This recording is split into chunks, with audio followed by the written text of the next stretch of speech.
Ilang taon ka nang nagbebenta ng pagkain, pero alam mo ba kung magkano talaga ang kinikita mo? Kung matagal ka nang nagbebenta ng pagkain pero hanggang ngayon hindi mo pa rin sigurado kung magkano talaga ang kita mo, may problema tayo dyan. Baka akala mo may kita ka pero sa totoo lang, abonado ka pala. Panoorin mo tong video na to bago ka magbenta ng isa pang order. Madalas ko tong naririnig sa foodpreneurs. Malakas naman ang benta ko pero parang wala akong naiipon.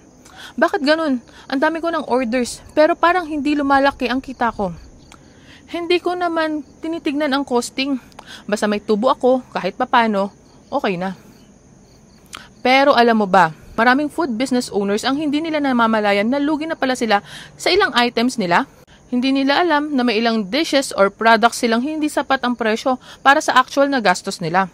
Yung packaging, gas, kuryente, labor, kasama ba yan sa computation mo? Yung price increase sa ingredients, na-adjust mo ba sa pricing mo? Alam mo ba kung magkano dapat ang kinikita mo sa bawat produkto? Kung hindi mo ito sinasama, baka hindi mo namamalayan, abonado ka na sa sarili mong negosyo. Kaya ginawa ko itong food costing masterclass para matulungan kang makita ang tunay na numbers sa negosyo mo. At dahil sobrang daming nagre-request ng mas mahaba pang oras para sa activities, this time, magiging whole day na siya.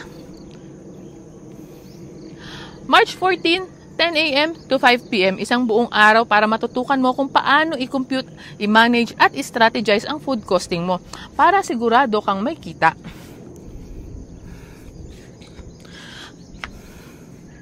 Kung gusto mong malaman kung tama ba talaga ang presyo ng produkto mo at hindi ka palugi sa bawat benta, sumali sa Food Costing Masterclass Batch 6 sa March 14, 10 a.m. to 5 p.m.